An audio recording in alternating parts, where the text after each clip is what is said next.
Hey guys, welcome back to another Living the Light podcast episode, and today, we are doing sermons this month.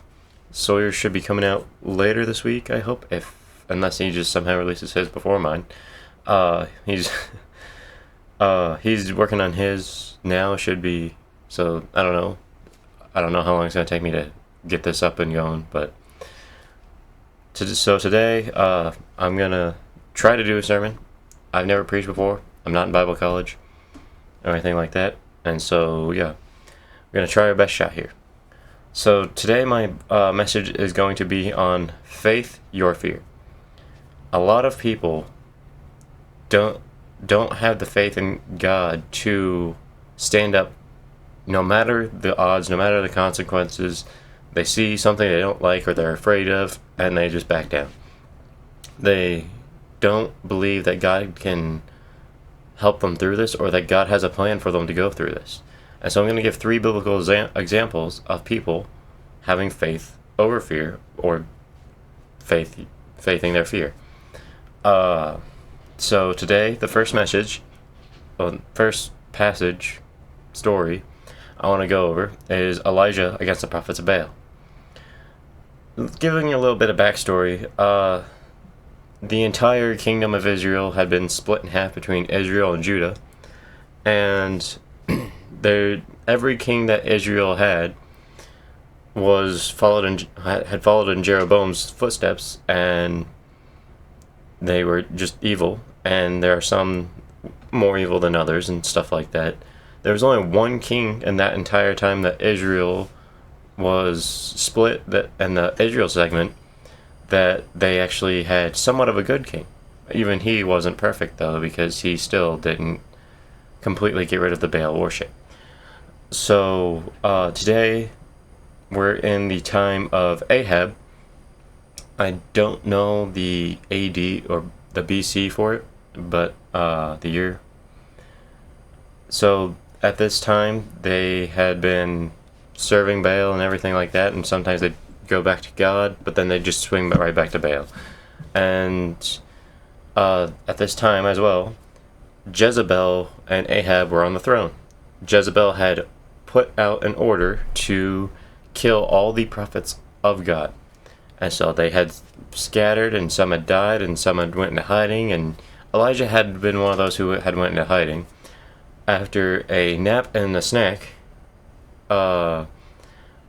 God had risen, once Elijah had risen, God had spoken to Elijah.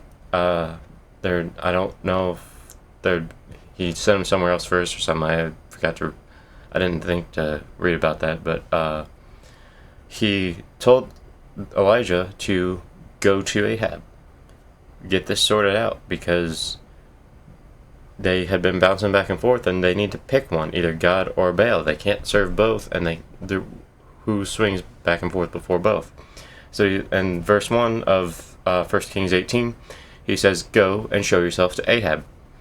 And so Elijah goes over to the kingdom, the capital. I think it was in Tirzah at this time. And he goes up to King Ahab and declares that he's challenging the prophets of Baal. And so he asked that Ahab brings all the prophets of Baal, of Asherah, and those who eat at Jezebel's table to this mountain or hill where they will have a sacrificial challenge. They will, once they had gathered them there, Elijah said that they would both prepare the sacrifices, and whoever's God set the sacrifice on fire would be the true God, and so that way Israel could see and stop swinging back and forth between Baal and God, and be like, hey, if this is what you want, whoever's sacrifice lights on fire, this is the true God. So the entire morning, the prophets of Baal had set up their sacrifice thing. They had prayed. They had done every sacrament or thing that they could do to try to get their God's attention to send fire down onto their sacrifice. Elijah just sat there watching the entire time, and eventually around noon, nothing had happened yet. It was just still sitting there. They were yelling, praying, doing whatever. And so Elijah started taunting them. He's just like, maybe your God's asleep. Maybe your God is just not paying attention. Maybe he doesn't care. And so they start cutting themselves, and they start doing all sorts of other things to try and get their God's attention to set their sacrifice on fire. After about another hour or two of that, I think it was afternoon when Elijah had taken his turn, he had asked that, here we go, verse 30 to 39. I'll read it all out. And Elijah said to all the people, "Come near unto me." And all the people came near to him, and he repaired the altar of the Lord that had been thrown down. Elijah took 12 stones, according to the number of the tribes of the sons of Jacob, to whom the Lord came, saying, Israel shall be your name. And with the stones he built, and the altar of the name of the Lord, and he made the trench about the altar, as great as would contain 2 sheas, and he put the wood in order, and cut the bowl in pieces, and laid it on the wood. And he said, Fill 4 jars with water, and pour it onto the burnt offering and on the wood. And he said, Do it a second time. And they did it a second time. And he said, Do it a third time. And they did it a third time. And water ran down around the altar, filled the trench also with water. And the prophet came near and said, O Lord, God of Abraham, Isaac, Israel, let it be known that this day that you are the God in Israel, and that I am your servant, and I have done all these things at your word. Answer me, O Lord, answer me, that this people may know that you, O Lord, are God. And you have turned their hearts back. Then the fire of the Lord came and consumed the burnt offering, and the wood, and the stones, and the dust, and licked up the water that was in the trench. And when all the people saw it, they fell on their faces and said, The Lord, He is God, the Lord, He is God. Now, the thing with this here, Elijah didn't 100% know what God was going to do. All he knew is that God told him to go, and so he went to Ahab, and he went and said, Gather the prophets of Baal, gather all your prophets, all your people that are religious leaders and everything, and just bring them to the mountain.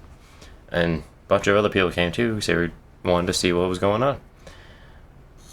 Even if this hadn't have gone the way Elijah thought it was going to go, and God didn't send down fire, Elijah could have just been killed there on the spot, because they were hunting down the prophets of God. I think while this is going on, right after this, Jezebel ends up getting killed or something like that. So that's why he doesn't end up dying or something. I don't know. But I can't remember. But this is just one example of having faith that God is with you, and just standing up and going for it. Having faith over fear. Now, Elijah had God talking to him, and so some might say, oh, well, if he had God talking to him, that's how he had that kind of courage. How do you have that kind of courage otherwise? Well, let's move on to the story of Esther. The entire book, it's a short book. It's only like 5 chapters. Great story to read. One of my more favorited books in the Bible. And so Esther walks into the king's court is the thing we're going to focus on, but I'll give a little bit of a brief overview of the book. First things first, God is not mentioned in the book of Esther at all. God's not like a word. There's, I think, only one verse where he's referenced, but it's not really like, I think it's the word fathers, like our father's people. And there's nothing that really relates to, well, that's the only thing that I think that relates to God. There are underlying things in the book, though, that point towards God being there. So at this time, Ahasuerus, or as historians know him as Xerxes the Great, ruled from India all the way to Ethiopia, which huge nation. That's like 3 different continents, I think, because I think they had parts of Greece in that too at that time. And so Esther had, well, there was a queen that had already been on the throne for that, for the king, but she had not come when the king had asked her to come to a party or something like that, and so, because she didn't want to be humiliated and stuff like that, and so she ended up getting her head cut off. It's the way things were back then. If you didn't obey the king, you probably were gonna die. So they sent out onto all the lands to find the prettiest woman out there. Esther happened to be picked.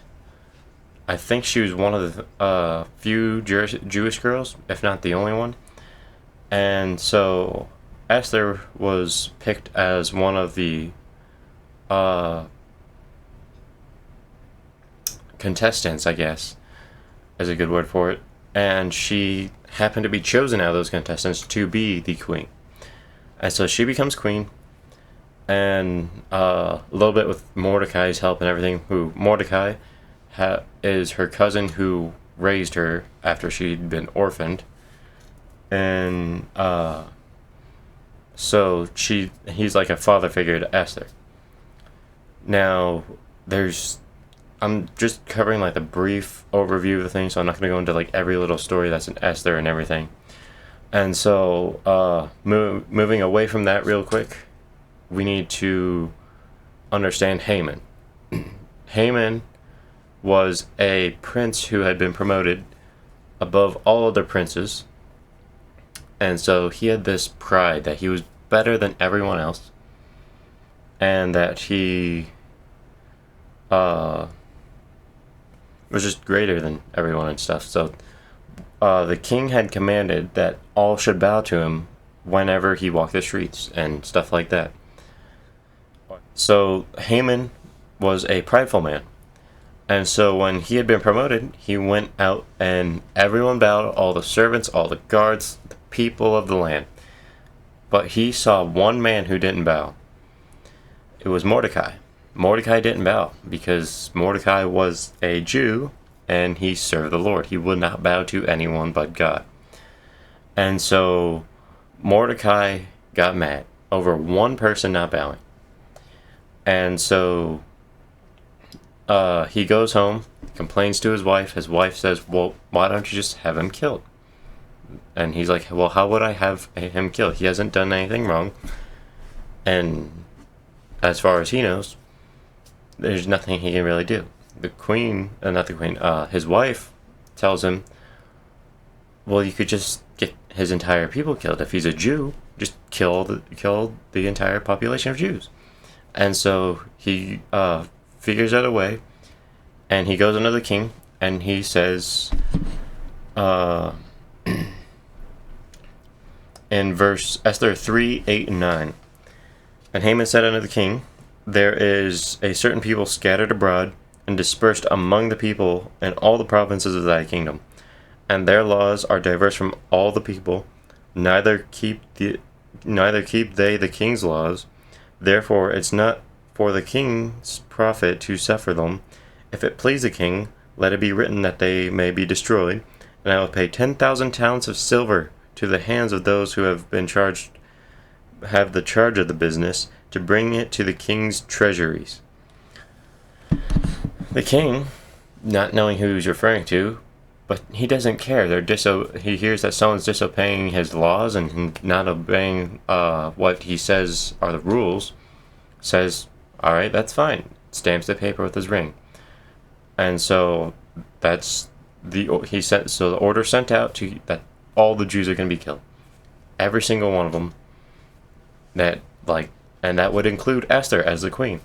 And so Mordecai hears about this and knows that, not really knows, but him and all the other Jews weep, and they start crying out because they are going to die. And so Esther hears the weeping and sends one of her servants to go figure out what it is. Because in those days, the queen didn't know anything that went outside. She stayed in the castle. Whatever happened in the castle, that's basically all she knew. She didn't know any politics or any wars or anything that happened outside of the castle. She was just there to please the king. And so she sends her servant out to go figure out what's going on. Her servant goes and talks to Mordecai, and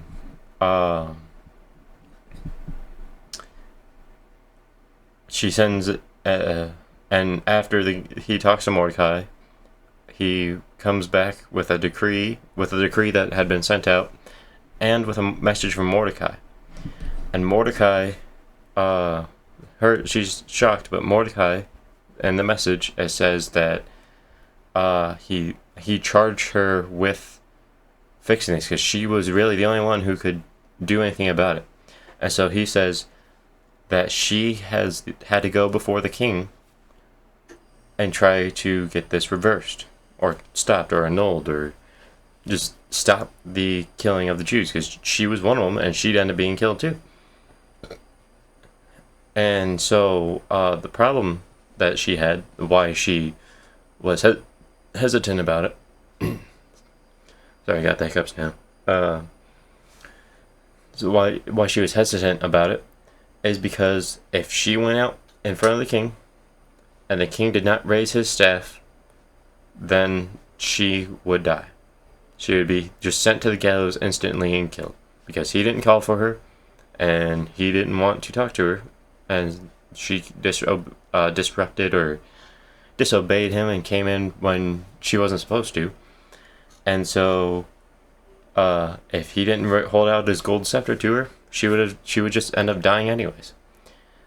Now, she was afraid because she didn't want to end up dying, and no one in the castle really knew that she was really Jewish. At least that's what I got from it.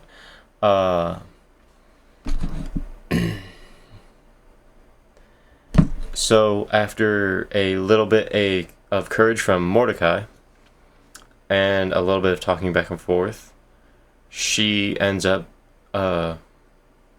saying that she'll do it. And Mordecai and all the Jews, they pray and they I don't know if it was ritual. What was it? I didn't write that down. And so Mordecai and the Jews, they prayed and they did sacrifices to God that he might protect her when she went in before the king. And now it came to pass on the this is Esther 5:1-3.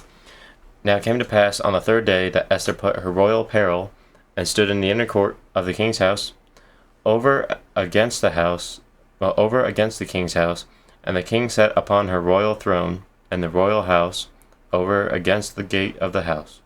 And it was so that when the king saw Esther, the queen, standing in the court, that she obtained favor in his sight, and the king held out to Esther the golden scepter that was in his hand. So Esther drew near and touched the scepter. Then the king said unto her, What wilt the queen Esther, and what wilt thou, Queen Esther, and what is thy request? It shall be given to thee up unto half the kingdom. So right there, she could have just thrown it all away for half the kingdom if she wanted to. That's not what she ends up doing. But this is where my thing is. If the king hadn't held out his scepter, or if God hadn't been with her or just decided that she wasn't the one to save the Jews, then the king just didn't hold out his scepter. She could have died right there.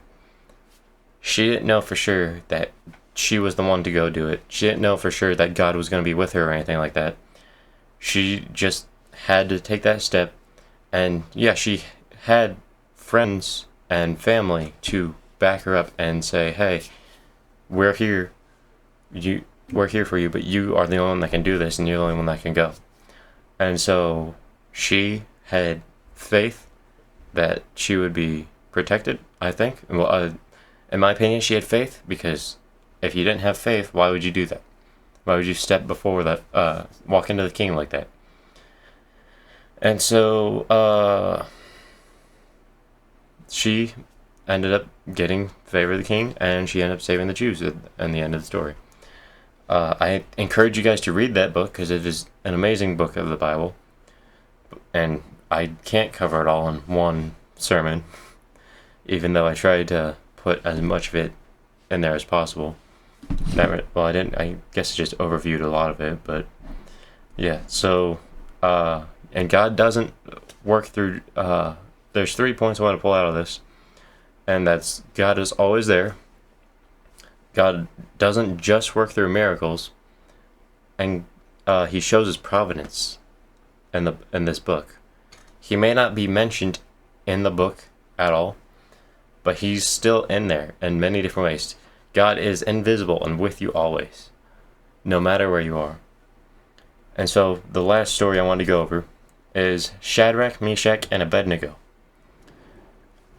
And this one is a very common one too, especially if you've gone to church for any length of time. So in this time, I think this was maybe this was before Esther. So in this time, the Israelites had been captured. This was definitely before the time. So they had been brought into the kingdom of Assyria, Babylonia. I think it was Babylon. And so, it was Babylon, because because this was Judah. Yeah. So they had 3 waves of people, I forget what it's called, just being taken from their land in Israel and brought throughout the lands of Babylon. And Shadrach, Meshach, and Abednego, along with Daniel and some others, had been chosen for special jobs of sorts. I don't remember exactly what it's called. But anyways,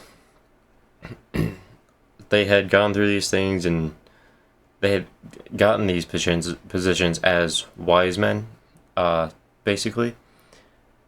And they had been living in Babylon for a bit of time now. And then after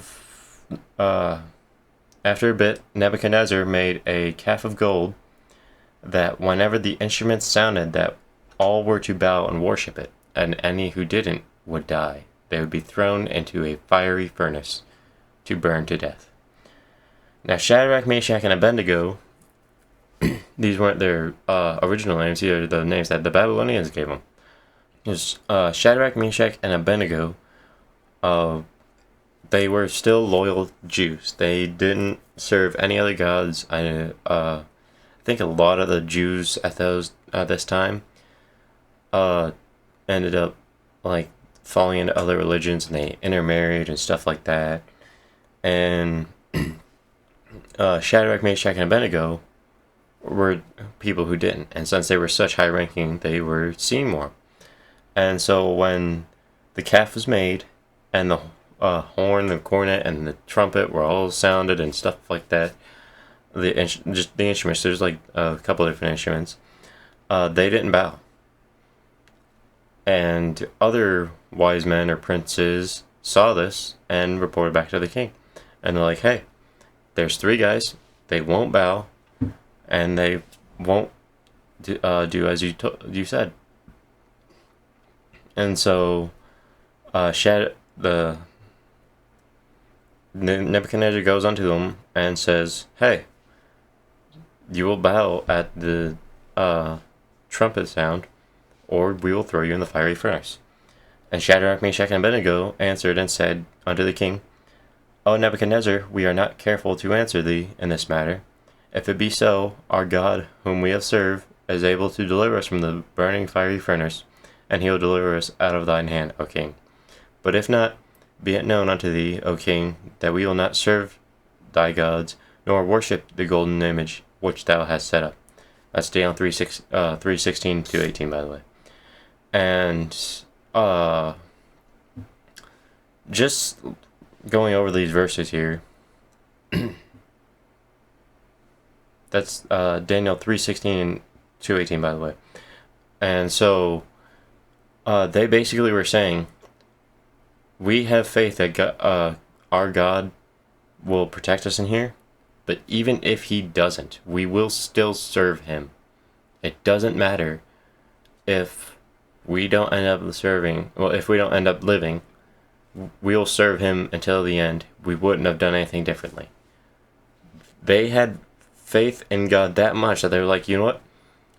We have faith that we will make it through, but even if we don't, we still would have served the Lord. It's not something we are willing to give. Don't care what the punishment is. We don't care what we have to do. We will serve God. We won't disobey him, and we will follow him in every way we can. And so they throw them into the fiery furnace, and the 3 guards who threw them in there ended up being eaten alive by the flames and melted and burned instantly. They didn't make it out, but it was just that hot. And so when Nebuchadnezzar looked into the furnace in Daniel 25 to 26, he looked in and said, "Lo, I see 4 men loose, walking in the midst of the fire, and they have no hurt, and the form of the 4th is like the Son of God." Then Nebuchadnezzar came near to the mouth of the burning fiery furnace and spake, and said, "Shadrach, Meshach, and Abednego, ye servants of the Most High God, come forth, and come hither." That Shadrach, Meshach, and Abednego came forth of the midst of the fire, and they came out fine, and they were afterwards they were promoted, and Nebuchadnezzar declared that no one should disrespect or disprove the God of Shadrach, Meshach, and Abednego, which is the God we serve today. And I